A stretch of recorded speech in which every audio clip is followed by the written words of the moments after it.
see. Yep. Okay. So yeah. All right. So we are live now. I'm gonna go ahead and, or if you can go to the Taylor House page and share it. But I'm gonna share it from my page and tag you in. We ain't gonna, of course we ain't gonna cut it. And then we ain't gonna send no pigs or nothing like that. We ain't gonna send no pigs or nothing like that. Nah. Yeah. Are we live right now? Can people hear? Yeah, we live on Facebook right now, man. So yeah, we definitely live. So if you go to the Facebook page, you can share. But I'm also about to share it too, and you should be able to see it on your page.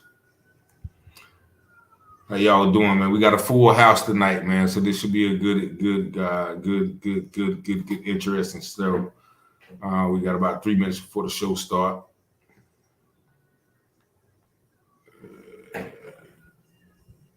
Okay, recovery.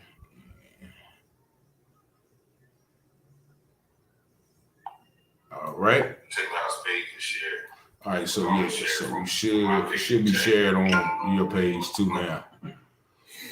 So yeah, man, we got Mop and Doozy. Mop and Doozy in the house. We're gonna learn about that organization in a couple of minutes, man. My brother Mwalima Ngala, they don't Wakiri and Danisha Rogers. We got a very interesting show tonight.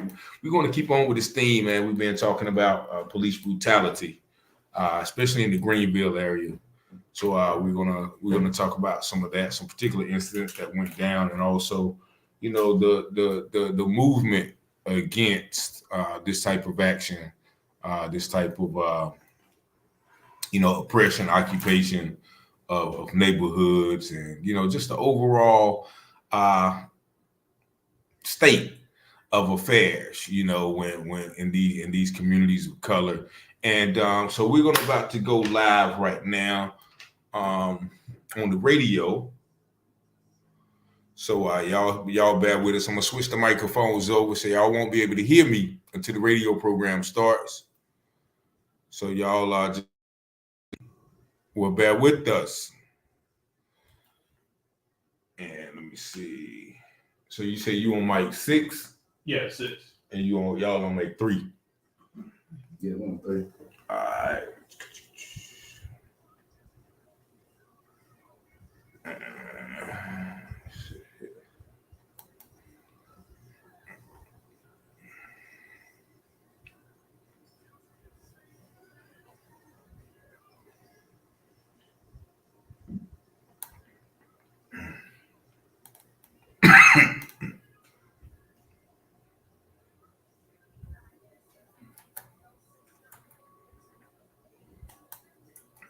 Y'all hitting the mic?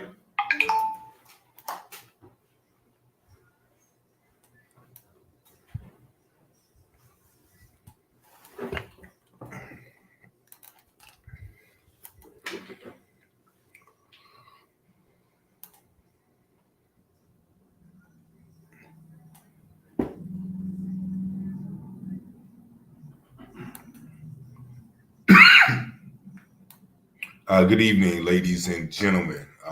You are now turned into another episode of the U-Turn Show. I am your host, Richard Taylor. We're here at Awesome Radio 106.9 FM WBIS. If you haven't already gone to our website, please visit the website www.wbisawesomeradio.org.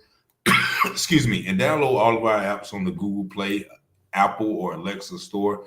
Also, feel free to call in if you please, 252-756-2008. This is a very interactive show.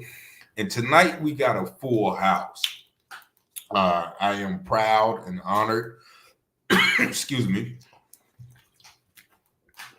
to have members, some distinct members of a organization, which is located and headquartered in the Greenville, North Carolina community. That deals with a lot of issues, police brutality, advocacy, social justice, a lot of issues. They're on the forefront fighting for a lot of issues. So happy to have all three of these guests. My brother Walima and Gala. How you doing today? Hey, I'm doing all right. Thank you for having me up here. And thank you for having my producer up here too. Appreciate it. All right, okay. And I also have my brother Daydon Wikiri. How you doing, sir? I'm good, bro. Appreciate you. All right, and also our sister Danisha Rogers. Now, we're going to talk about an incident. Like I said, the advertisement for the show, we talked about Miss Rogers' incident with Greenville Police and how she underwent an unfortunate situation that we're going to touch on a little bit, but we can't comment. We can't go too much into detail because it's still a legal matter. But we're going to talk about that. But all three of these people are activists in their own right. So we're going to talk about their organization, what they see in the community, their solution, their ideology, and we're just going to get right into it. Now, the organization is called Moppin' Doozy, right? Right. So where did that name come about? What's the significance of that name? And, how long have y'all been in this movement? Well, to go back to the name, we chose Moppin' Doozy because it goes back to the root. It's Swahili for revolution, something that we believe deeply in, and also we just want to have a connection to who we are, and we see ourselves as African people still, even though we may be in America, we still have an idea that we are stolen property, stolen goods, we was taken away by force. And we still go through a lot of contradictions in this land that shows us that we're not truly American. Because if we were truly American, we wouldn't be slaughtered in the streets. We would the way we are, right? Yeah, we wouldn't be, definitely. piled up in prisons the way we are and things like that. So it's like, we just try to always draw back to the connection that we African people, and we still have a responsibility to the struggle that so many of us have been involved in ever since we laid foot on this land. So Moppin' Doozy, plays on that. And you said it's Swahili, so it's Swahili for what? Revolution. Revolution. Right. All right. So I like that word, revolution. Many people think, revolution is just a word. It's a cool word, right? Brother Malima, what is the true definition of revolution? If you can expound upon that. Yeah, well, like you were saying, a lot of people misunderstand the word revolution. I guess a lot of people equate it with just a sort of chaos and destruction. But revolution is also about building. Now, obviously, you can't rebuild without destruction, but you have to look at what you're destroying, which is basically the present capitalist system, which is designed to extract as much work out of all of us as possible without paying us what we're worth. So there's a lot that goes with that as well, such as patriarchy, the oppression of women, the oppression of LGBTQ people.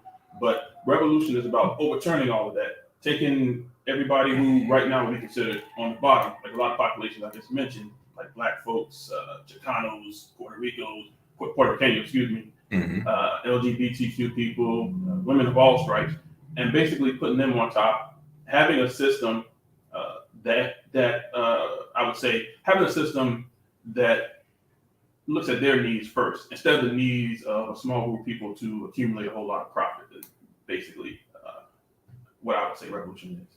Okay, and so we are here in Greenville, North Carolina. Now, the past few shows I've done, actually whole shows, entire shows about some injustices in Greenville. Last week we had brother Tyrone Barrett, who was actually falsely accused of 2 murders, spent 7 years before being found innocent. We also had Dante Sharp. I think everybody knows Dante Sharp. He spent 24 years before being released.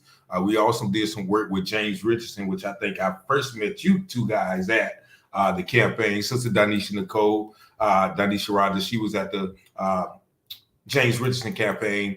And we saw had Lee Pettyjohn up here with her son being harassed by the police. So Greenville certainly has a history of some nefarious actions by police. But I gotta ask, what got you guys? What got you into the movement, Danisha, with fighting injustice? What got you interested? I'm gonna say the movement. The movement Got me. Okay. Back in 2018, me and my children were going through some things. And I got a knock on the door. Okay. And it was a bunch of folks, so I thought it was Jehovah's Witness. They were hollering, talking about, we ain't Jehovah's Witness, come outside. And she was like, what are your issues in your community? So I went in. I told her I don't like this. She said, can you get dressed in 20 minutes? I said, why? She said, you ain't got nothing else to do. So they sent me Uber and took me to the church. When I get there, they down there. Other people, Reverend Barber, and his daughter went and knocked on my door. You want Reverend William Barber? Yes, sir. Okay. So they lead me to a car, and then when I was with Daydine and we bridged with my producer, and they linked me with the BWFJ, and then they found out I could sing, and then start putting me in the musical theology program, and then it's just they moving, then the children start falling in, and the children join in. So okay. It's just, I guess the movement came and found me. So you was in the right place at the right time. Right. All right. So what about you, Daydon? What got you started in this movement for justice? I think I always go back to my mother playing an important role, showing me and teaching me things about who I am and our people, our struggle.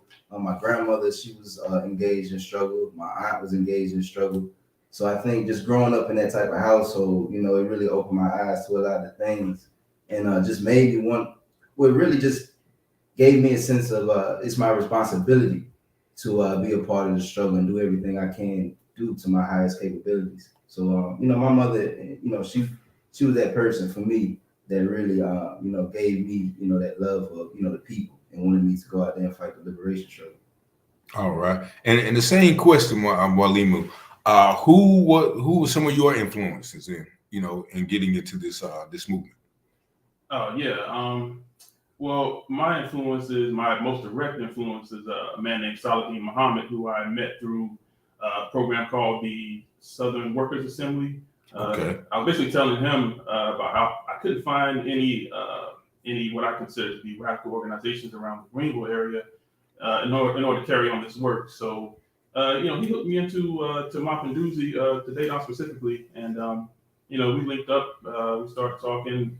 We found out we vibing on on the political level. So that's what got me most immediately into the movement. Now, as far as just in general, it's basically just my own experiences with like police and housing and government agents, and trying to make sense out of all of that about like why it happens the way it happens, and some of my own readings of figures like Fanon, Marx, Thomas Sankara, Huey P. Newton. So that's what got me into it. So Frantz Fanon, I like that. He isn't he the author of The Wretched of the Earth, right? Yeah. Okay.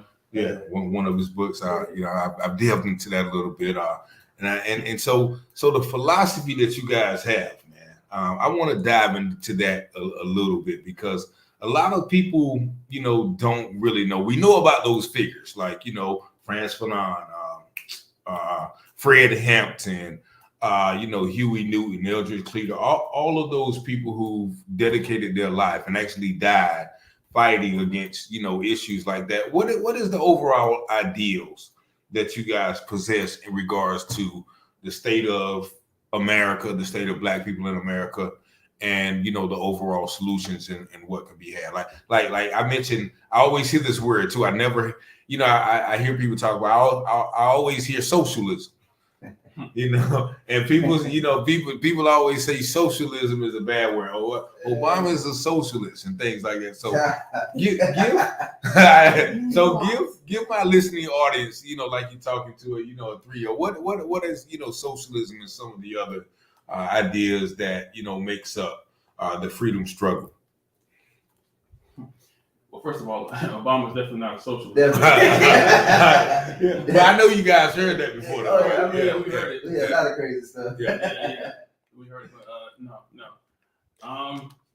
So socialism is it's basically a system that's the opposite of what we have now. Go ahead. What we have now is a system where we all have to go out and work jobs, most of the time jobs that we hate, or either try to find jobs, and most of the money for those jobs, we get a little trickle of it, but most of it is kicked up to a very small number of people who, basically get to make most of the decisions in this society for how that money is going to be used. And socialism is the opposite of that. Basically, it's a system where we would have more control over the workplace where that money is earned.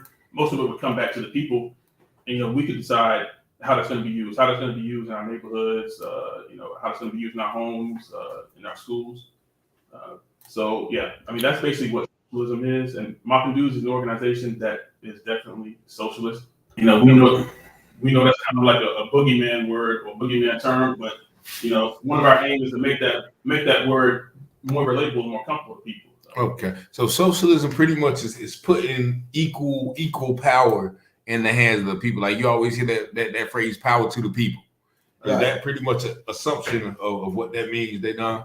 Right. No, I mean exactly what my comrade William just said is giving the people, the masses of the people, the ability to say how society will be ran on behalf of the people. Because as like you said, right now, it's only a small portion of people controlling a lot of the outcomes of people's lives. You see what I'm saying? Yeah. And when we look at a capitalist system historically, because there's no other way around. When we look at it, when we take a historical look at a capitalist system, we'll see that capitalism was born off the oppression of Black and brown people. It was born off slavery. The only reason that people have acquired the wealth that they have right now is because of free labor from slavery. You see what I'm saying? It's because of they was able to clear land from the indigenous people through genocide. You see what I'm saying? Definitely.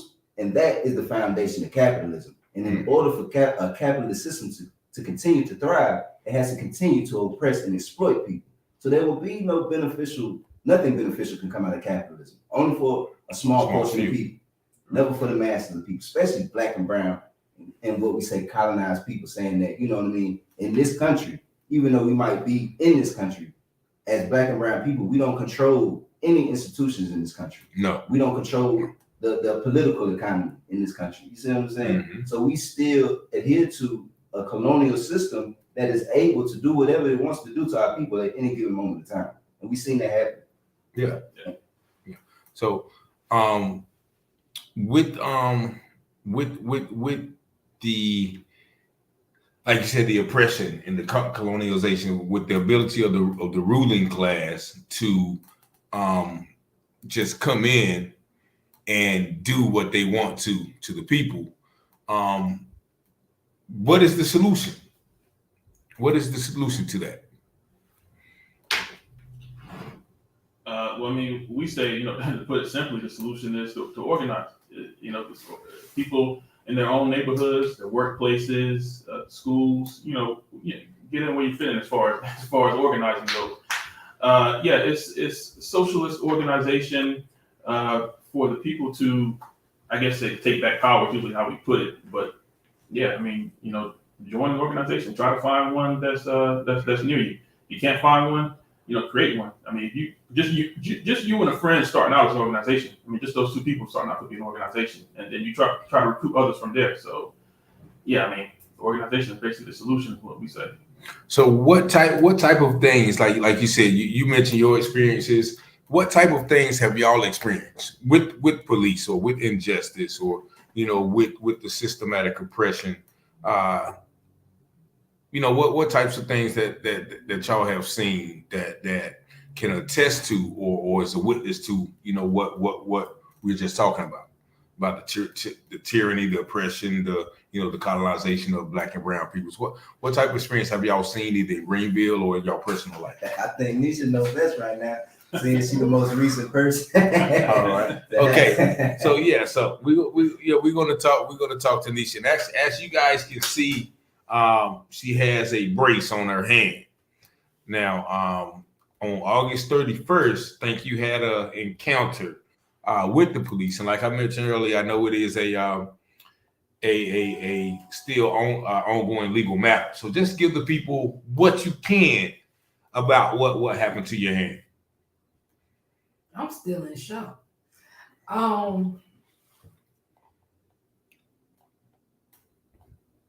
A traffic stop, supposed to have been a traffic stop. He Said the tags were dead. Took the tags off the car. Never gave me a citation or a ticket for the tags being dead. They surrounded the car like I had killed somebody. Mm-hmm. So it's only me, my daughter, and my kids. It's 3 females. Ain't nothing right about us. Oh, so you did have people in the car with you? Mm-hmm. Okay. They surrounded the car, all white men, it's all big. So I was like, all I think my phone is dead. So all I kept yelling, folks were coming outside, they were watching. Call, I would yell a daytime number. Call this number, tell them to get out here, tell them to get out here. He was like, get out the car. I said, get out the car for what? This is a traffic stop. He said, all right, start snatching. I heard I thought my wrist, I heard it crack. I thought the wrist had broke. So once he got me, stand my ground, took me to jail for resisting public office. And that's it. Like, I fight about it. I seen it. You know, we was big on George Floyd, Andrew Brown, but to be right there front row and cinema and experience, like I look at my hand like every day, like really, like it's to the point like it's time out. Okay, and you said you were calling Daydon. Did you ever make it, Daydon? Yeah, no, I made it. Yeah, my sister called me. I'm gonna be there. I'm coming. And actually, I think you mentioned it was in a neighborhood called KP, and I think Ty mentioned that same neighborhood. So KP is like is that a housing project? Yeah. So and I know you mentioned about the increased police presence over there. Is it unusual for police to go into those neighborhoods and just stop people randomly? It's not unusual for the police to be in the area, but this particular week, it's 20 cars just trailing. I'm talking big trucks, little trucks, police cars, unmarked cars. So I'm driving. I ain't got no issues. License good, insurance good. I mean, I ain't got no issues. So, but they stopping everything moving, and it getting to the point. You remember how in the movie Rosewood, how the KKK will go around late night? Yeah. That's what it looked like over there. I sit on my porch and watch. There's one car full of police. Okay. And that's how they begin to do it. And it's not every night. And I begin to watch. It's a certain shift. Okay. And it's getting out of hand. The same police was the same ones in the video that went viral this weekend. And somebody got to do something. Oh, so that's the same police that's in that same video. Crew. And I wish I might can show that video to our audience, but there's and actually that's I've heard the same officers in a lot of situations around here. And do these officers ever have complaints filed on them? Like, is there anything that Well, I mean, they probably have, and they should. If they're out there abusing people should feel empowered enough to go down there and file a complaint. But in my Pendoozy, we try to look at things differently. Excuse me. And all right, hold that thought real quick, Daydon. We got to take our first station break, but we're gonna be right back with you on Awesome Radio 106.9. Yeah, so if that happened again, just hit that blue try again button. Okay. Like, yeah. The same thing over there. Like, if it happened again, because all three of us on the Wi-Fi. So. Okay. Yeah. Yeah. So that's what if it go out again. So people be calling. You normally have people calling in. Yeah. Some people call in. You know what I'm saying? I was just thinking like, what? What? Somebody called in. Yeah. Or you can get your people to call in, like you know what I'm saying? What's the number? Yeah. It's 252-756-2008. All right, hold on. Yeah, it's right on the screen too. 252. Yeah, we they can't hear us now. July can't hear us. I don't know. No, I don't think so. Now they can hear the home. They can hear what you hear in the home. Okay. So we got about 18 seconds before we go back home. So when do y'all normally have a call in? I mean, just doing the radio station, doing the radio show. So so they can call in anytime during the show. If they call in after the show, yeah, I mean they can call in, but we ain't gonna be able to hear them because we'll be on live right there. All right. No, I appreciate you again, man, having us on. Yeah, me too. I appreciate it. Yeah, we ready. Are we ready? Good. And we are back here at 106.9 FM, Awesome Radio, here with members of the grassroots organization Mapinduzi, which is a group based out of Greenville, North Carolina, who continuously fights against police aggression, brutality, oppression, social justice and things like that. And we were talking earlier, like, we mentioned what happened to Miss Rogers, who had her hand broken by members of the Greenville Police Department. Then y'all also mentioned like George Floyd and Ahmaud Arbery and Andrew Brown, which I actually went to Elizabeth City during that time as well. So many instances, like incidents happen every day that we don't hear about. What do we actually do? You know what I'm saying? When those things keep happening like that, of course we get out, we ride, we fuss, and then we calm down until it happen again. Then it's right back to the streets. We yell, we fuss, and it's almost like we're reactionary. So what can we do, to prevent those things? Well, back to William's point, and what a lot of organizations are saying right now is the most important thing to do is colonize people is to join an organization. And when we say organization, we're not necessarily talking about any organization. You know what I mean? Mm-hmm. An organization that's rooted in what we refer to as the Black radical tradition. You know what I mean? The same type of theory that, brought about the Panthers and other organizations like RAM and, the others that we hear about that had a critical understanding that we have to build zones of power for ourselves. We have to organize a contingent of forces that takes control over communities and institutions where the majority of our people are. We have to build, that grassroots power that can eventually contend with the capitalist system. You see what I'm saying? Because we're not trying to build individual wealth. You see what I'm saying? Like that's not what we're trying to do. Because you hear a lot of what we refer to as the Black buffer class, and that's Black people who might be an organization or might have a nonprofit that use Black rhetoric and camouflage themselves in Black power attire and things like that. But when you really look at what they do on a material level, it really still plays a very important role in upholding the status quo.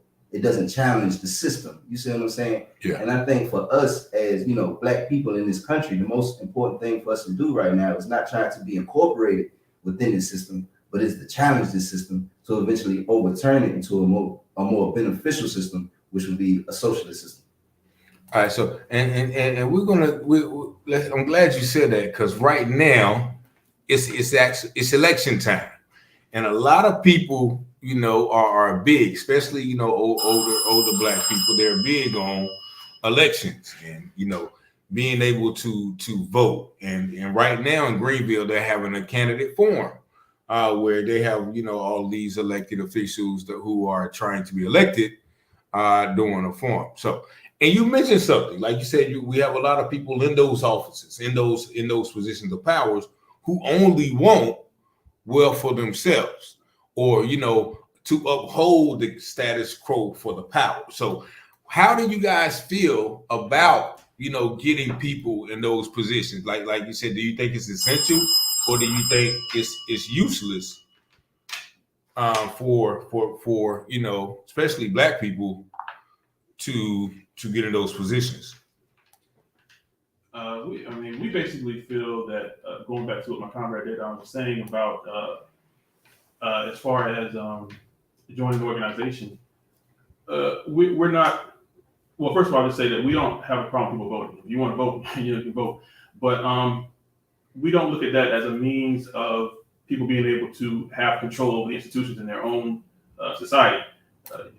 That comes about through, it sounds like a broken record, but it comes about through joining organizations, learning certain tactics as to how to get the sort of power we're talking about, like for instance, community control of police or community control of schools, you have to have that sort of material power over the institutions in your lives before anything that you can do will matter. I mean, if you don't have that, then all you're basically doing is putting people into office and then crossing your fingers and hoping that they'll do what they said they're going to do once they get in office. But you got no way of really hoping towards that. So, we believe in building grassroots power among people.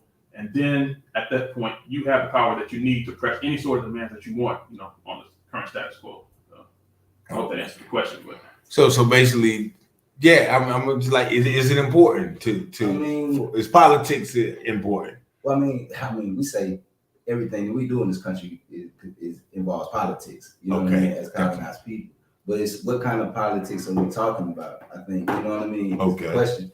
Because if we look locally, we have 2 Black elected officials who sit on city council who depend on the Black vote. But when they are voted into these positions, you see what I'm saying? Uh-huh. They're not following the agenda of the masses of Black people that live in Greenville, North Carolina. They're more so following the agenda of the status quo of the developers. You see what I'm saying? Okay.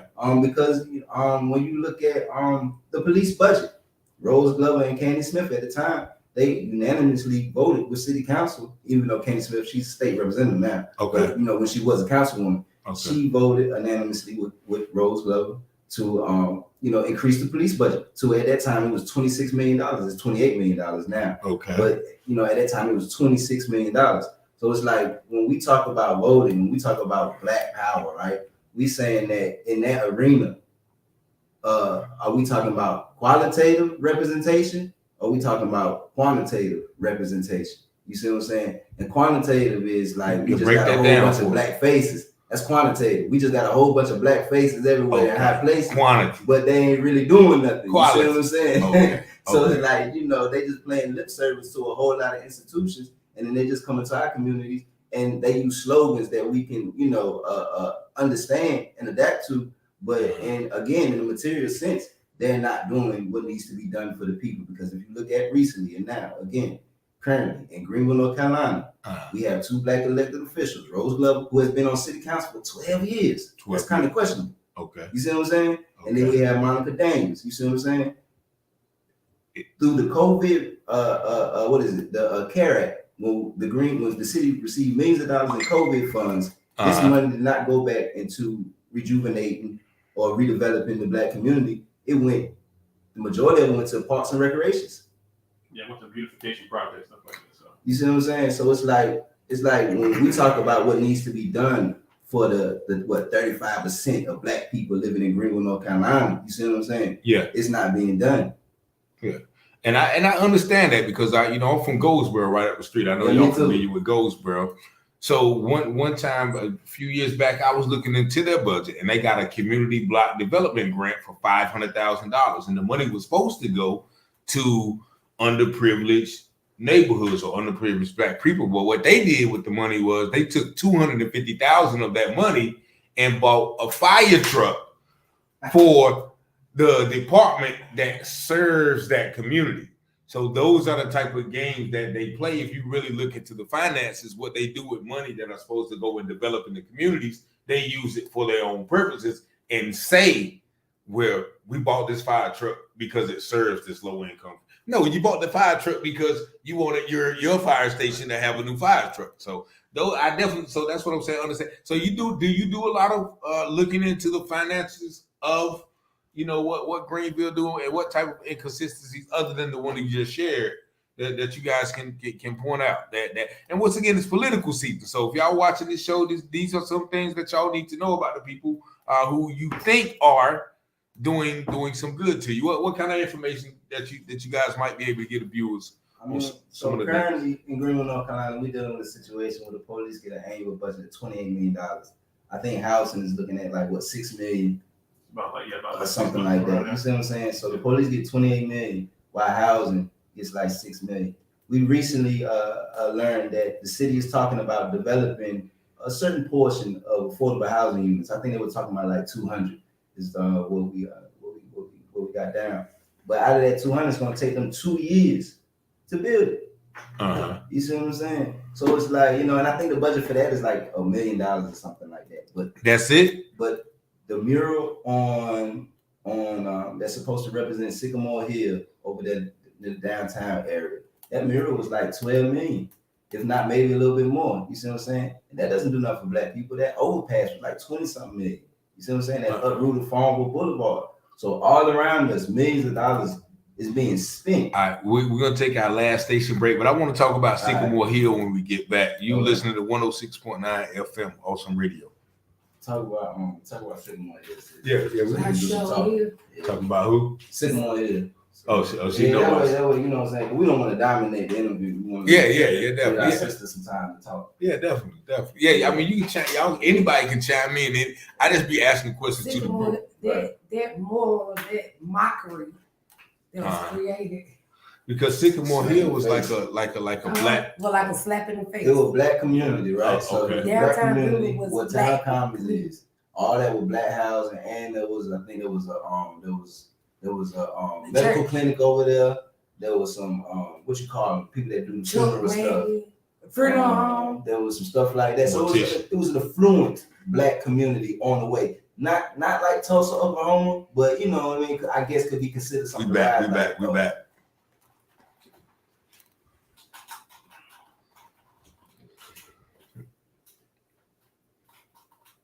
And we are back here at Awesome Radio 106.9. I'm your host, Richard Taylor, here with some great members of the community, members of the My Peduzzi organization, very, very, very influential and impactful organization in the community. And when we left, we were talking about Sycamore Hill. Could you give us some information on the significance of Sycamore Hill in Greenville, sister? Sycamore Hill was one of the first churches for black people here in Greenville, North Carolina. And it sat on the town commons. It was destroyed, burnt down by Caucasian people. The city spent $12 million making a mural. I'm gonna say making a mockery. Okay. Out of the black people for this event. Now, if you look at downtown Greenville, there was black territory. There was mostly black communities, black businesses. From Bonnie Lane on back, where all that stuff at, those were black businesses. Mm-hmm. They ran the black community out of there, and Sycamore Hill ended up on Hooker Road. I don't know where it was, but between now and then. And then the city comes, spend $12 million on making a mural. And then they got a trail of the black community. The trail start from downtown, come up Albemarle. And remind you, you can't say black Albemarle anymore, but it's black Albemarle. Okay. That's where the Ice House, some of the co-founders of black businesses in Greenville had the block. That's what we call it, the block. Okay. They had the Roxy Theater was the block. That's where people went and they had shows and different things. And even now they're revitalizing, and Greenville got the block. Oh, you can't open business this side of the track, or you can't do this. They don't want to build up that black community. They want to gentrify it, if anything. Okay. Move all of y'all out, and we're gonna buy this and buy that. If you look down on Green Street on the big hill, all those houses used to be rows of black people. Rent $350, $500 a month. You go look at them houses, same walk-through houses. Mm-hmm. They go for $1,500, $1,600 a month. Mm-hmm. What in the poor class neighborhood, and they getting closer and closer. It's like they take it over. They come this way. Oh, we're gonna get one more acre. They take it over. Okay. So it's forcing the black community, the black citizens of Greenville, out for ECU. That's basically what they do. Okay. And that was 1960. Just to kind of clarify a little bit, like that Sycamore Hill was destroyed in the 1960s, and they used eminent domain to do it. Okay. City used eminent domain to clear the land to really make way for now. What we have is white enjoyment. You know what I mean? The town commons area. But So the town commons is like downtown. Yeah, that's downtown. Okay. That's where a lot of you know, a lot of white people from the city go to. They have certain events like 4th of July, music in the park and things like that. And a lot of black people in the city, especially from areas that are, heavily, downtrodden, right? Okay. Don't go to those areas, So it's like the mural does not play any kind of significant role or beneficial role for black people in the city in no way possible. You see what I'm saying? Like Sis said, it's a smack in the face, really, that you willing to spend millions of dollars on a mural to erect a mural. You see what I'm saying? So what is on the mural? Like, is it like they got the grave, they got the tombstone out there. Make a church a tombstone look like a church. Tombstone out there. So the tombstone of who? I guess it's The supposed church. to signify the church, but it's like, I don't know, bro. It's ugly if you ask me, but it looked like a burnt down church. It looked like a burnt down church. But what's so crazy? Like when we talk about colonization, right? Like this goes back to our point about colonization. Some of our people do not see the direct role we play in, in destroying resistance struggles in our own cities. You see what I'm saying? Okay. Because we probably were already in plan in detail. You see what I'm saying? But you have in Greenville, North Carolina, before Mopping Doozy was even a thing, you had movement on the ground that tried to resist and bring about a different type of change that would bring resources into the community that needed the most. You see what I'm saying? All these things was overlooked, but then they give you pacification projects like a mural that's supposed to signify some type of peace and change, when nothing in reality is changing at all. Black people still getting beat over the head. Black women still getting their hands broke that need 5 screws in a finger. You see what I'm saying? We're still being put out of positions that we need because, to go back to elected officials, before Ferris Dixon was even elected in Greenville, North Carolina, he had to get support from the black community to even get to that position, because before then, white people was coming at his neck. Okay, and let's talk about Ferris Dixon, man. If people don't know who Ferris Dixon is, he is the district attorney, right, for Greenville. Is he the first black district attorney in Greenville, or the second? Yeah, he is. So he's pretty much the head. Well, I ain't gonna say that, but he's the head judicial figure and that's what people in charge. And that's what people mess up at. Y'all, just because they're black, what you have to look at the situation. What's the ulterior motive? Yeah, just because a person black don't mean you have to vote for him.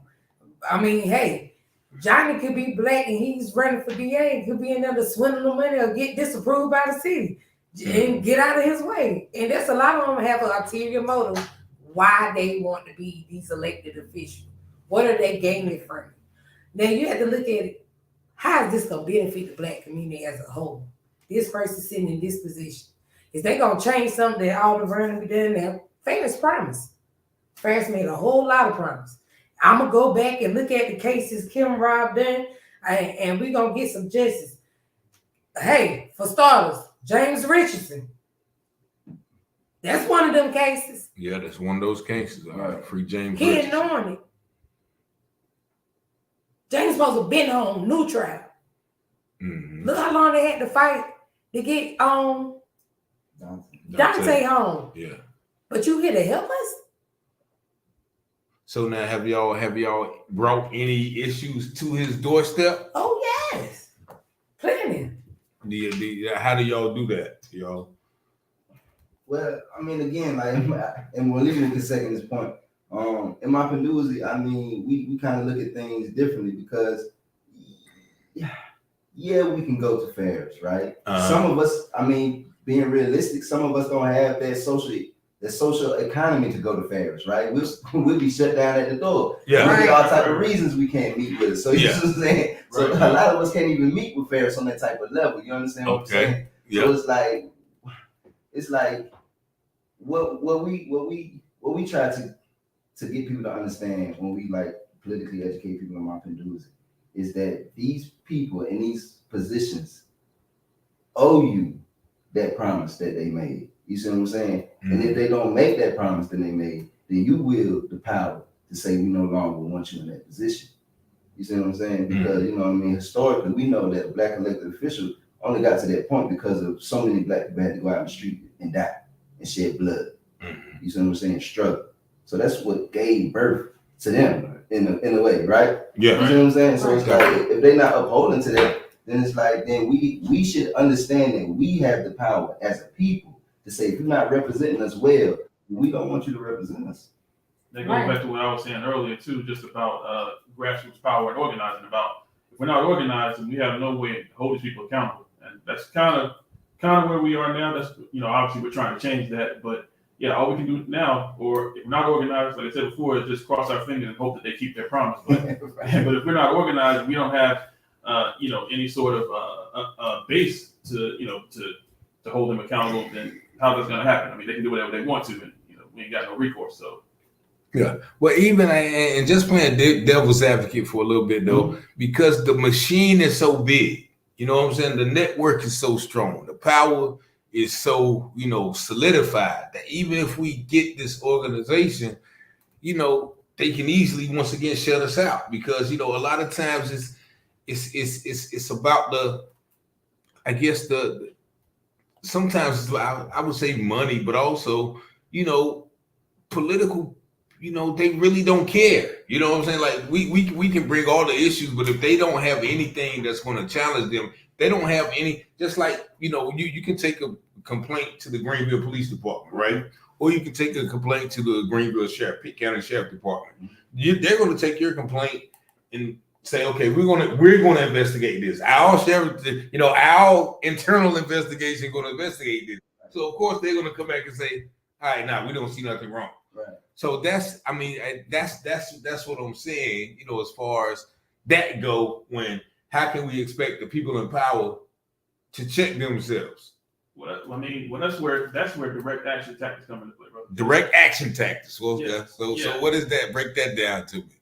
Well, last year we had something going that we called the People's City Council, where we would have our own sort of city council meeting outside city council. When they were meeting at City Hall at the time, that was COVID, so we couldn't go inside. But okay, and we didn't have a whole lot of people there. It was this program that we were starting at the time. But imagine if we had like even I say 10 or 15% of the black people in the city. We could have say for instance shut down the streets downtown.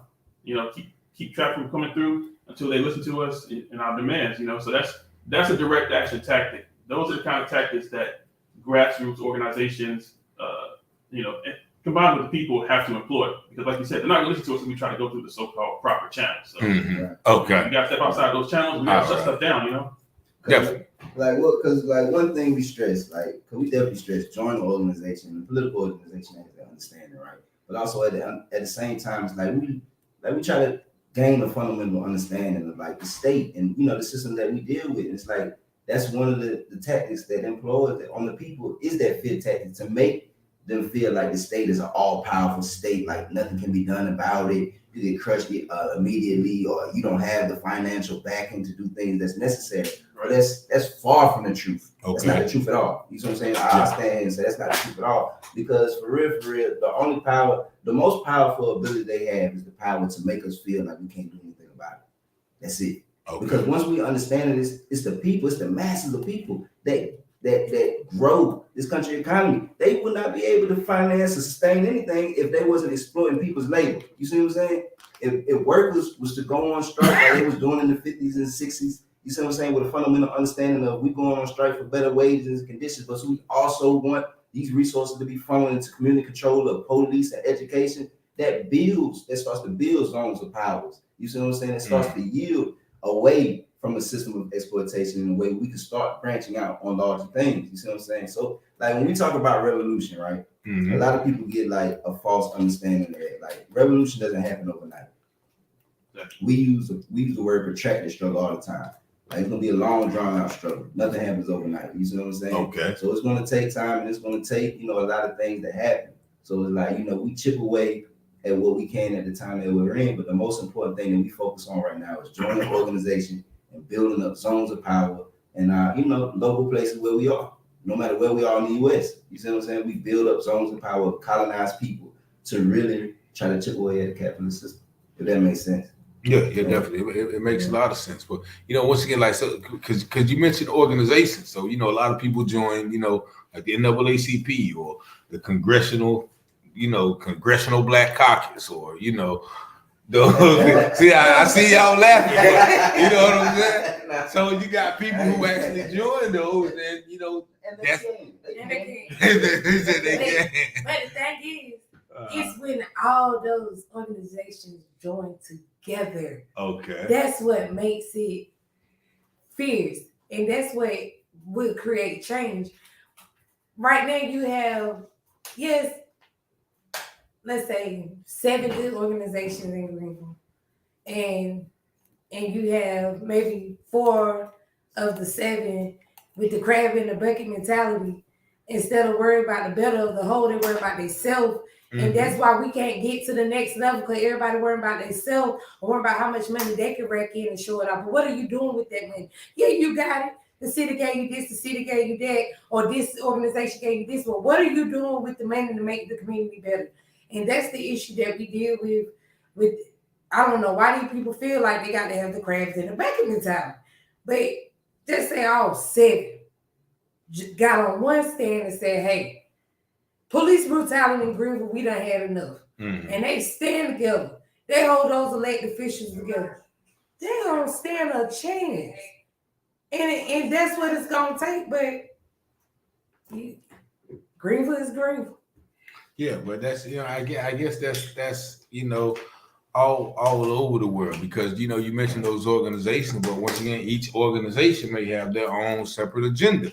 Right. And so if their agenda don't mess with yours, then once again you have that divide and conquer. Right. So that, I think when he really goes over the best, but that's why we try to say that any organization just ain't it though. That's not cutting it. You know what I mean? Just it. We say that in the Black radical tradition, it needs to be an organization that's rooted on transformational changes. You see what I'm saying? And not playing, a part of, the status quo, because anything connected to the status quo cannot fully liberate anybody. Because the mode of the status quo is to keep, exploitation, to keep patriarchy, to keep racism, to keep colonial violence. That way they can, grease their pockets as much as they can. Because without colonial violence, people would not be getting rich. Without patriarchy, people would not be getting rich. Without exploitative labor, people would not be getting rich. You see what I'm saying? So, a lot of these organizations, they have a tendency to touch on race. You know what I mean? When not really dealing with what produces this idea of racism, what backs racism, what enforces racism. You see what I'm saying? Okay. So all of those. And then, speaking of the racism, like you got people who benefit off of it. People who make money. Like, we mentioned, just say mass incarceration, right? You know what I'm saying? But you got Black people who work in the prison system, who are prison sergeants, who are wardens, and I had to check myself, because of course I don't like anything that's systematic. I don't like anybody who's on that side. But I had to check myself when I went to a function one day, and I realized, okay, well, all of these people, they just got a job. They just trying to eat too. They just trying to, provide for their families. Like maybe that was their only way to go when they graduated high school. Okay, well, shoot, I'm gonna be a CEO. I get into CEO. Okay, I'm gonna be a sergeant. Next thing you know, I'm a warden of the prison. Now, all the while they see everything that's going in, but they know they can't change it because it's a system. But yet it's still okay. They're raising their 3 kids. They're trying to keep their kids out the street. But then they're part of they're actual part of the problem. But they stuck in that dichotomy too. Well, okay, well, what am I to do? Right. I'm gonna try to change what I can while I'm in this prison, but I know I can't stop the way the prisons are treated, because the state sanctions. Okay, well, yeah, don't give them this, don't give them that, or something happens. The officer's always right. I gotta take my officer side no matter what. So that's the dichotomy that we have when we got people like yourself or myself who understand the systematic forces at play, but then you got individualism, where people And that's the word. self-preservation. You know. Yeah. No, it's individualism. Yeah. I mean, you just laid it out. Basically, that's what capitalism does, man. I mean, it puts us into like smaller and smaller units, and then has us think, well, I got to look out for this, this smaller unit, whether it's me or whether it's just my family, and it keeps us from looking at how us and our families are connected to other families, and how all of that is connected to the capitalist system. So we start thinking, well, if I can just get my own bag, then I'm good. But your bag is costing somebody somewhere else down the line. You may not know it, you may not know that person, you may not interact with them, but it is. And a lot of times that person may even be closer to you than you think. But yeah, I mean, you said it, it's individualism. That's part of the ideology of capitalism, to make us think that the rest of the world don't matter. I just got to get what's mine. Which is also why we stress organization, because that's something else that organization does. It gets you in contact with other people in similar situations. It also, gives you political education to understand, why these things are happening, why you're suffering the way you are. That's extremely important. So we're going to end our radio portion of the show. I want to thank Mr. Marlima, Danisha, Dedan for coming in and gracing us with the knowledge that we have. Y'all tune in next week. We're going to keep it going live on our social media. But you've been listening to 106.9 Awesome Radio. And just 1 second while I switch this over to.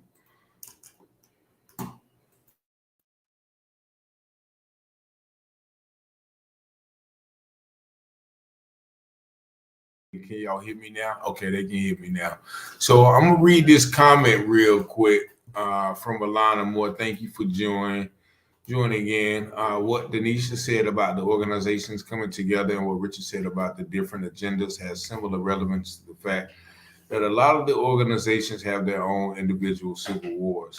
Even within the organizations, the people that make it up aren't even in agreement. So things like the NAACP and Black Lives Matter, and even political affiliations aren't making change to rooted paradigms, because so many people get involved in formality instead of genuine sacrifice. Right.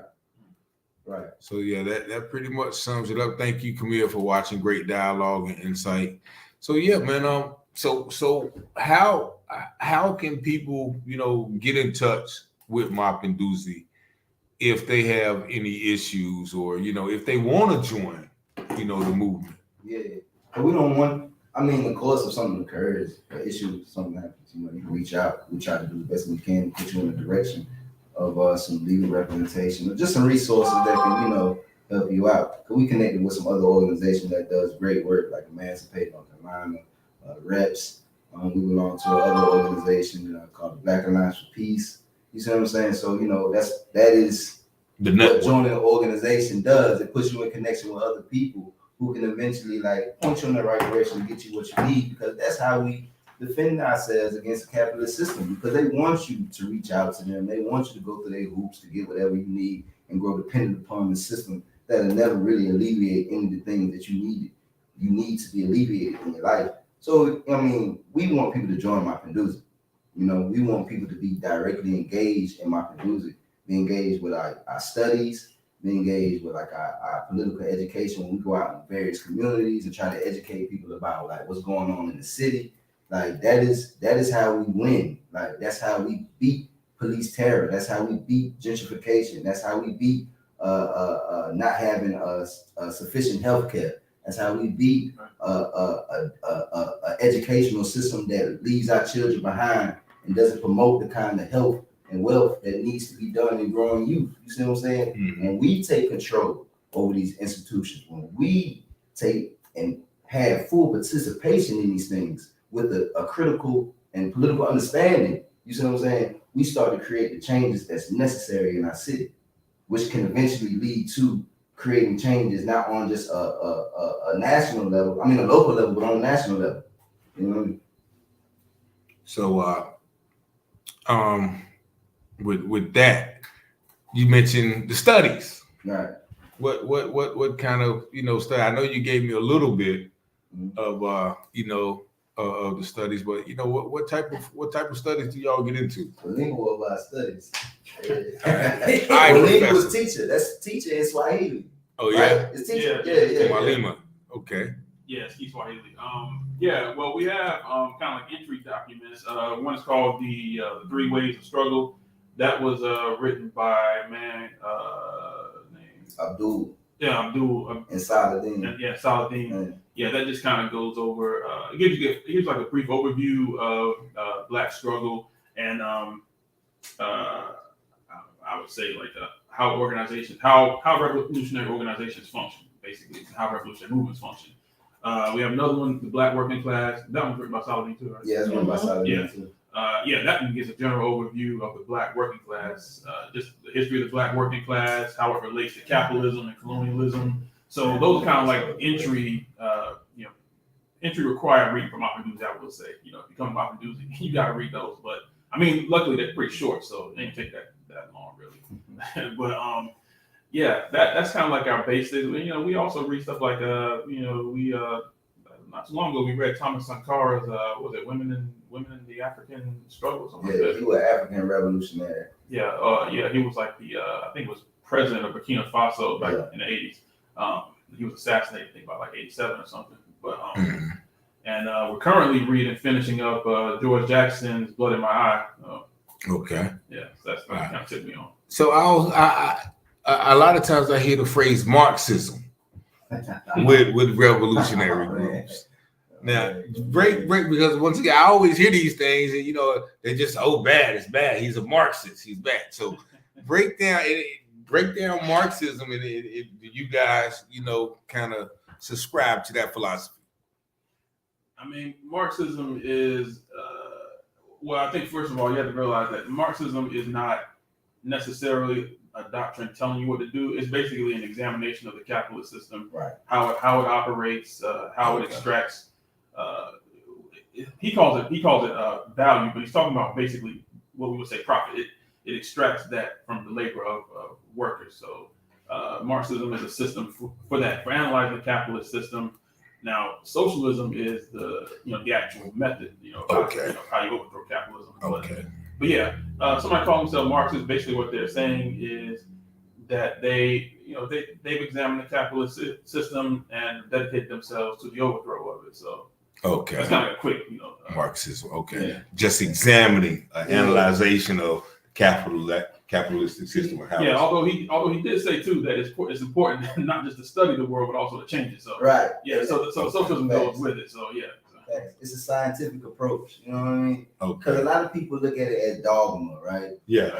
Or like you said, they look at it as something evil or Yeah. something like that. Because a lot of that, like if we use history as our guide, a lot of that only occurred during what was World War.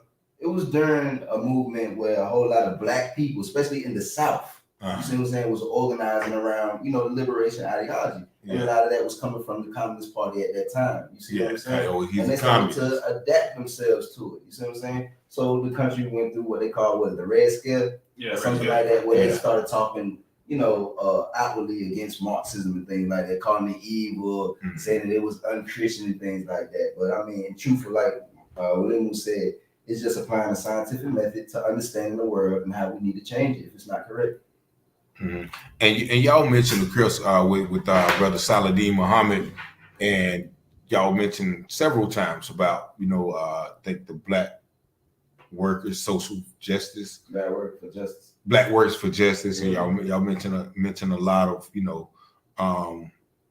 lot about labor. So how does that coincide with the freedom struggle? Black. Everything in this country was born off our labor. Okay. Everything, the banks, any kind of finance company, any kind of insurance company, any kind of enterprise, any kind of what they call it, fire industries? Nah, not that. With the multimillionaires, 5-star Fortune 500. Fortune 500 companies, Yeah. all of that came off the free labor of African people. Okay. One time in history, the South was the most wealthiest place in America. And that was because of slave labor. Okay. You see what I'm saying? So when we question labor, right? Okay. And we look at how, now labor is this thing where it's like, we not getting, we producing millions and trillions of dollars for industries and things like that, but it's like our people are not getting not even a smidget of what's being made. But we are the most exploited people in this country. We doing most overly worked, exploited people in this country. You see what I'm saying? Well, of course, now because of a lot of what's going on in South America, a lot of people coming down here, they being exploited in a terrible way too. Yeah. But when we talk about labor, like black and brown people, you see what I'm saying? And I don't think people still realize how relevant that is still to this day of what happened back then. A lot of people always say, well, no, you got all the opportunities, and that happened way back then. And it came to me, a while back when I was looking for jobs and stuff. I realized every place I went to look for a job, it was owned by somebody who didn't look like me, like me. Like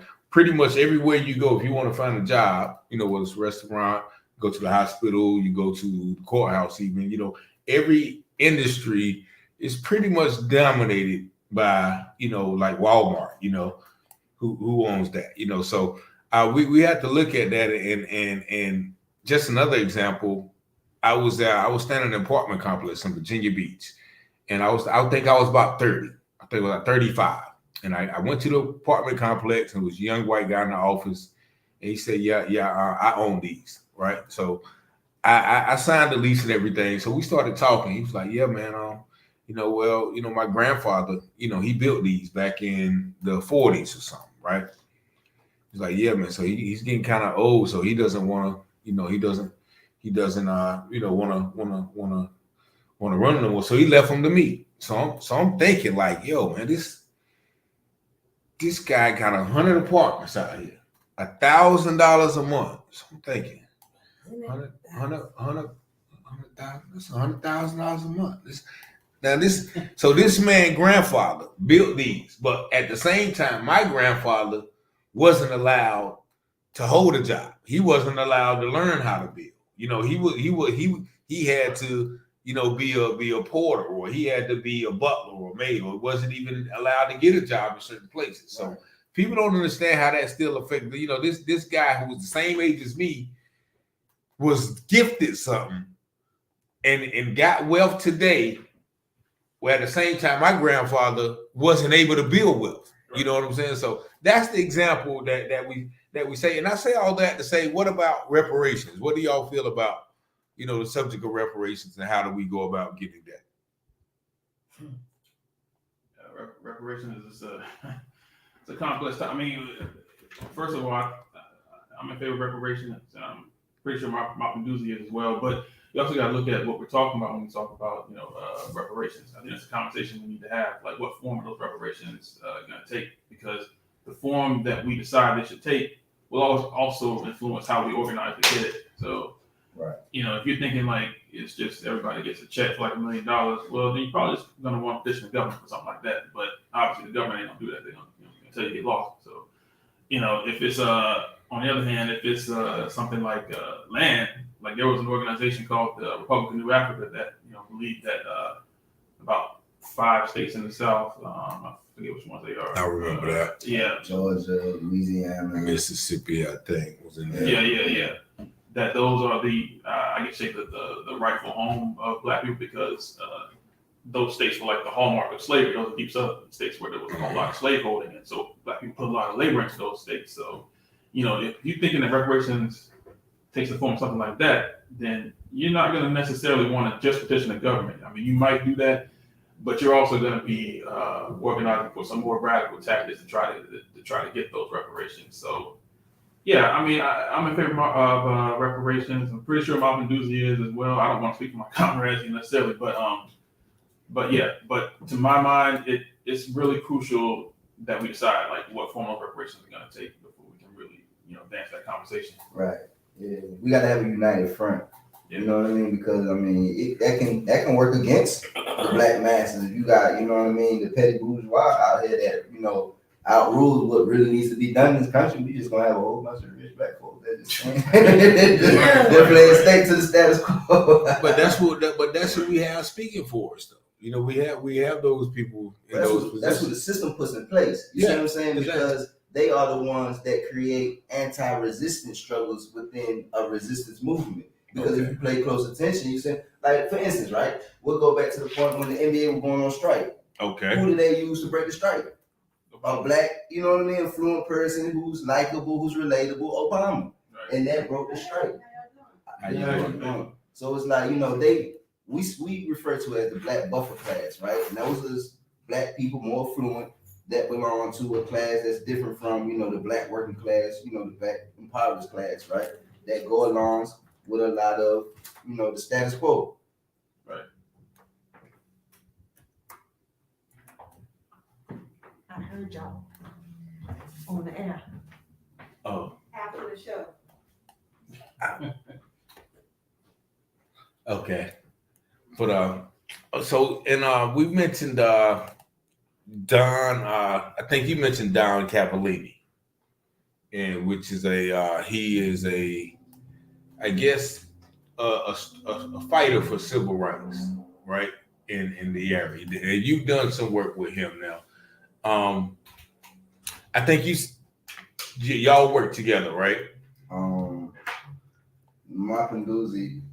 Well, to be honest, no, we don't work together. Oh, okay. Not in a way. We collaborate when needed, but okay. we don't, you know, not on a consistent basis. Okay, because there is a lot of, I guess, you know, for I mean, Caucasians who work, you know, for the struggle. Do y'all, you know, accept that help as far as, you know, and do y'all consider that sincere? How can you know more people get involved? Moppin' News got a solidarity committee. We got a group. Okay. There's a group of white folks that's committed to the work of Moppin' News that we work with. So it's like, again, like we not no organization that look at white people and think all white people bad. Like we take a scientific approach. We go off of historical events and things like that, and we know historically that there have been a huge portion of white people that have been on the side of African people. You look at the abolitionists during slavery, the Quakers and things like that. So it's like, you know, we believe in solidarity. Okay. Yeah. All right. And I think one last question, I think, because I seen something where you guys went up to City Hall. Did you guys go up to City Hall? And how were you guys received at City Hall? You know what I mean? Yeah. Well, for one, old PJ hate us. Now, who is PJ? He's the mayor. Okay. And it's just, PJ is a big issue. I'm gonna just say, I believe my comrades feel the same way. We really believe there's an issue for PJ to be this big landlord of the city of Greenville and the mayor, because he does everything to benefit his pocket. He can care less what's going on with everybody else, but look at the rent right now. Who is benefiting? PJ. He's not gonna do nothing to bring it down for everybody. Right. They ain't raising it up, and it's some program that got places raising the rent so they could get this certain program to revitalize their property or something. And they was talking about it at I want to say neutral, but they were talking about that the program was benefiting for the landlords not to rent their properties right now and jacking the rent up so people can't afford it. And then they made these things where you got to make 3 times the income. So if the place $1,200, what black person around, you know, making $3,600 easily a month that they can afford $1,200 a month? Especially ones that's on disability and such notice, like they just got rid of right here. What's that, Pecan? Oh, yeah. Yeah, all them people. These people been staying there 10, 20 years, paying $400 a month, and they got to go. They started accepting Section 8 vouchers because they privately owned. And when you privately own it, you can cut Section 8 vouchers. So people that had, property through Section 8 vouchers could no longer stay there anymore. And so it's like, we went to city council because it's like, and to be clear, right? PJ is just a face because he really doesn't have any power in the city. We have a city attorney, city council type of government. Okay. We're saying that, the city council is the one that wields it, and PJ just splits the vote when it needs to be split. You see what I'm Okay. saying? But our approach was to really, to challenge and to make aware that people are fed up of how black people are being dealt with. Nisha had her hand broken by the police. You see what I'm saying? And the police didn't come out with no statement saying that they made a mistake, or even though that a chief of police made a mistake and said that he made a mistake on another show. I won't say what show he was on, but he came out his mouth and said that the way that he was putting his police officer in the street might have been too aggressive. You see what I'm saying? But there's been no statement from city council, from 2 black elected officials that came out and said that they are disgusted with the way that a black woman was treated. You see what I'm saying? But the police, the chief of police came out and said that he commended his officers. Yes. He came out with a statement. I think he about this particular About that incident. particular incident. He because said it was professionalism. It was another incident. Well, that was Greenville Police Department, but I guess that's kind of Same thing, Same really. thing. You see what I'm saying? So it's like, that's why we challenge city council, because we really want to make, the people in our community who somewhat feel powerless, like they can't even go inside of these spaces, to get them understanding that we can challenge the status quo. You see what I'm saying? We can bring about our own agendas and what we want to see transform in our communities, because we deserve that. We deserve that. You see what I'm saying? We being attacked every day. Money being shifted out of our community every day. You see what I'm saying? So we deserve more, and we don't want to settle for nothing less. Not anymore. And you said PJ, the mayor of PJ, he has a lot of property. I mean, He's very a landlord. So that means, and I've experienced this once again in Goldsboro, where the late mayor Chuck Allen, he had a lot of business deals. So a lot of the policies and the votes were swayed by his, business acumen, which meaning like, okay, well, if we vote on this for this organization, or we vote on this company to get this deal, then this is going to get a kickback to my friend. So everybody, hey, vote this way. Right. Because, or vote to get this grant to build the roads because, I have stake in this construction company. Right. Do you think there's a lot of that going on in Greenville? Of course. Yeah, that's why they're going on in the United States. Yeah. I mean, it's the collaboration of business and government. I mean, that's dangerous. It's dangerous for the mass of people, Tonight, before we even came to this show, City Council, they didn't approve it, but we all know they're going to approve a crosswalk over there when you go over the overpass where the new Taco Bell is at and all that. I don't know the name of that area, but if you go over the overpass, there's a new Taco Bell they build and Starbucks and all that. They want to build a crosswalk over there, right? I'm not saying that people don't deserve safety, but the question is, the people over there in Hooker Road been demanding a crosswalk on Hooker Road for years because pedestrians have been continued to be hit by vehicles. Okay. You see what I'm saying? You mean a crosswalk like walking the bus? No, a crosswalk where people can safely cross from one side of the street to the other. Like a little. So you see how you go around the city now. You see, like you go near ECU, you see some. You can like, press the little- button.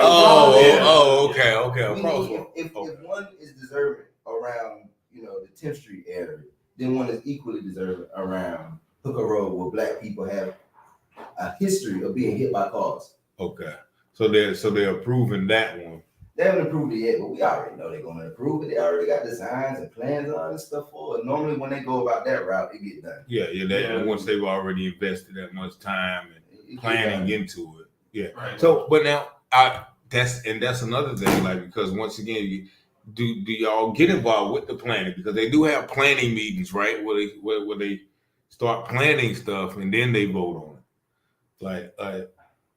Again, we're an organization that wants the community to come to these meetings. Okay. We want to build a community movement, Right. that the community has the ability to go into these spaces and say what they want and how they want it. And then if they can't get it the exact same way that they want it, then we develop strategies and tactics, like Wanimu said, to go against whatever's being done to our people until we get what we deserve. Because that's the only way we get things. Like people didn't hear about Ferguson until Ferguson was on fire. Right. And I'm not saying set anything on fire, but I'm saying it's the people. And when the people have the idea that it's going to take us, you know what I'm saying? Whether by force or whether by this or that, you see what I'm saying? Mm-hmm. It's going to take us to alleviate and to change a lot of things, because we went to city council numerous times. Yeah. It's documented. It's on video. Yeah. So we have what they say in the movie. We have exhausted all measures.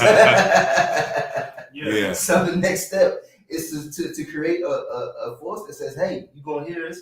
Or you know what I mean? Yeah. Or whatever. We're gonna disrupt some things. You know what I mean? Right. Definitely. Yeah, man. So we'll be here all night talking about this subject, man. But I'm gonna let y'all go because you know, the subject is so extensive. But I want to thank y'all both. You know, my brother Malima, Can I say one more thing? Denisha. Yeah. I want to give y'all a thing to leave the audience with. You know, before you go, you can go ahead, Mr. with Kiri. Oh yeah, no. My last point was that if you live in Greenville, North Carolina, you know, and you listen to the radio, we need support for our sister Denisha Rogers. Like we need support. The police have brutally, like, you know, broke her hand. Her dominant hand, the hand she writes with, the hand she drives with. So it has made it extremely difficult for her to do anything day to day. Nisha has, you know, children. She has responsibilities. She has bills she has to pay and things like that. So on our Mapinduzi page, that's MAPINDUZI. You can scroll down. You can find a link that's, you know, petitioning for some support for Nisha. If people, you know, if people have it on their hearts to support Nisha, we just beg people to go on that show. Yeah, but just support. Support her. And you said you had to have some screws. I got 5 screws. 5 screws in your hand. Now, did you have to have a surgery? Yes, I had surgery. Oh, okay. So how long is your healing process? Actually, he took me out for 12 weeks. So I ain't even begun. 12 weeks. That ain't been 12 weeks. Because it happened on August 31st. I just had surgery the 20th. When I went back for my follow-up on last Monday, he said 12 more weeks. I ain't even begun rehab, and he don't know if they're going to have to go back in my hand because he didn't fix my hand like I got a permanent. My hand is crooked now. So this finger come this way and this one go that way. Each one of the ones that's in the thing. That's how he Don't take it off. That's how he wanted to fix it. So they didn't have to put a metal plate in it. So man. So that's definitely you know, something that, you know, the community needs to be aware of. And like I said, you know, go to the page and support her because, you know, it takes more than just one voice. It takes more than just, you know, three of us or 4 of us, because I reached out because I saw it on, I think, your page, and, you know, wanted to hear more about the story. And I know, you know, once again, I decided to do the show so more people can know about, you know, this, because it's a, you know, nobody, like you said, everybody sees it and everybody sees it on TV, but, you know, until it happens to you, then it's foreign, you know. It's just the thing. And actually, I don't know if you guys can see it. I'm gonna show that's what's in her finger. 5 screws. 5 screws right Given there. out by the Greenville Police Department. In her finger, and so are those permanent, or are they gonna be able to take them out? no, they there for the rest of my life. They gotta stay there. Her finger was shattered. They shattered them, you know. The middle finger was shattered. Finger bones is like they're real. From what the doctor said, you know, they easy to break, so they were shattered. Wow. So that's something they actually see that. I've never seen anything like that. That's why, you know, I was talking and I had to stop. Like, wait a minute. Now, those are real. Like, you hear about people with screws in their body, but the actual see, like, yo, those are like real screws. Like, I hang up pictures with. So that's something that she's gonna be dealing with for the rest of our life. So that has to be something that, you know, we as a people must not let continue to happen.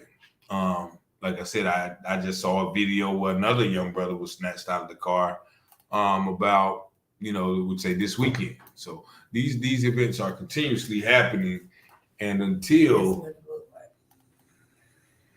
so we're going to actually show you that's the day they took the other cast and put me off from this. That's a that was a black woman. view. You know what I'm saying? And that's our main concern is that if the city will allow black women to have her hand beat, no matter, because they're trying to say Nisha was irate and talking back. Our thing is even, and this is just me speaking personally, not as an organizational stance, but this is just a black man stance right now. Even as a black woman is speaking back, who's the professional in this situation? You see what I'm saying? You're hired by the city to be a professional and to take, you see what I'm saying, talk back to a police officer against the law. Right. That's freedom of speech.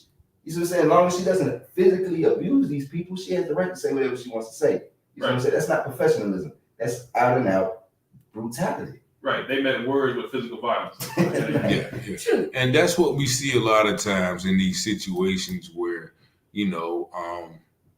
I've even been there. I've been mad about being stopped. Like, yo, what you stopping me for? And I get disrespectful. That doesn't give you a right to, once again, accelerate force or use excessive force on me because I'm speaking my mind. So I definitely don't condone. Nope. Once again, you're supposed to be a professional. You're supposed to be trained to de-escalate, as they say. Right. You're supposed to be trained in de-escalation, not escalation. He came to the car on the escalation. It won't no de-escalation. Mm-hmm. And then my baby's 16, just turned 16. Mm-hmm. So the way she out there hollering, screaming, they yelling and talking to her, y'all mad. Yeah. She got bubble gum. You talking about some drugs. Like, my baby's scared for her life. And to this point, she still won't ride in the car with me after 7 o'clock. Like, so it was nighttime or was it daytime? It was 9:45 at night. Okay, so it was nighttime. Yeah. So we got support Nisha. Support Nisha. Yeah. And is there anything else you want to leave with the audience, Malima? Just to double down on what I'm saying, support our comrade Nisha. That's Okay. And lastly, but not least, the reason for the season. I'm gonna tell y'all a quote that I love to tell everybody else. What is it? Fist up, fight back, get the system off our backs. Right. That's one of the main chants you hear from our producers. And that's what it's gonna take. Get the system off of that. Fist up, fight back, get the system off our back. I thank y'all so much for tuning in, man. And we're gonna keep y'all up to date on this. Make sure y'all tune in next week for another episode of the U-Turn Show here on Awesome Radio 106.9. We will see y'all. Thank y'all, all of our listeners, for tuning in today. Y'all have a great and blessed night. Peace. All right.